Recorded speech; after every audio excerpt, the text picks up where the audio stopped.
video, will be covering how to implement a mixed effects model in Rstudio using sunscreen. Again, similar to lesson 9, I'm taking a little bit longer way to show you guys due to our class and helping you learn the material a little bit better. So recall from the sunscreen example, our fixed effect is the sunscreens because the company wants to evaluate the effectiveness of these two sunscreen products. So one treatment is sunscreen, which is fixed effects, and the second treatment factor is the technicians, and we know it's random because we're randomly selecting 10 technicians from the worldwide staff. Okay, so let's jump over to Rstudio. Just making sure I'm in the right directory. You're going to have to change that for you. I'm going to load in the sunscreen data, convert our two variables to factors. Then I'm reminding myself to ask myself, hey, what are the random effects? What are the fixed effects? Technician is our random, sunscreen is our fixed. We're going to run this ANOVA, and just like in lesson 9, this ANOVA is going to output the incorrect F values and P values. So we're going to have to do a little bit of math to figure it out.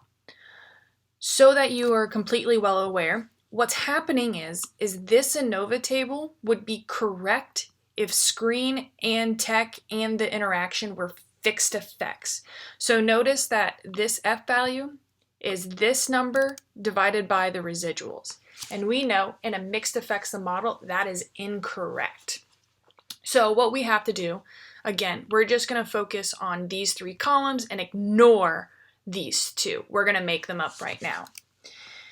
So for the F test for the screen or the main effect, we know it's MSA divided by MSAB. So all I did was I took our MSA from this value right here. I found our MSAB right here. Our degrees of freedom are also just right here and here. Then I calculated our F test and our P value for that. Well, gotta run this part first. And we see we get 6.8 and 0.02, which is similar to what we got in our notes right over here on the first line. Same thing with technician, you're just finding your MSB. We already have MSA, so this is a little bit redundant, but I want you guys to understand where things are coming from. Again, degrees of freedom for our B and degrees of freedom for our AB. Our F test is MSB divided by MSA.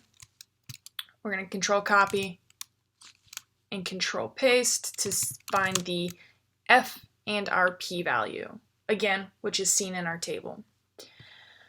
Interaction, this one, the denominator is MSE.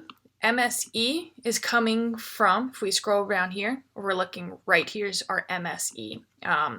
It is the mean squares for the residuals or errors commonly intertwined, switch in and out for stats. But we can just run this and we'll see that we get the same results seen in our notes. For our variance component estimation, we have 2 replicates.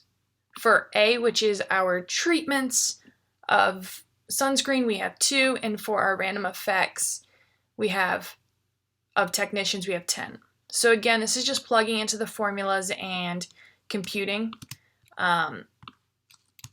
You'll notice that, okay. Then to notice that I'm not calculating the variance of sunscreen. This doesn't exist because in this case, sunscreen is a fixed effect and would be showing up in our mean. We talked a little bit about that in our notes as well. You can then calculate the variance of Y, and you can do proportions here. Again, this is the proportion. If you wanted the percentage, you would have to multiply this by 100, so you get a percent. And that pretty much shows you how to do a mixed effect, a model in R. Again, this isn't the fastest way to do it, but this is a way where we can understand and compare fixed effects, random effects, and mixed effects. And I'm doing it specifically for this class.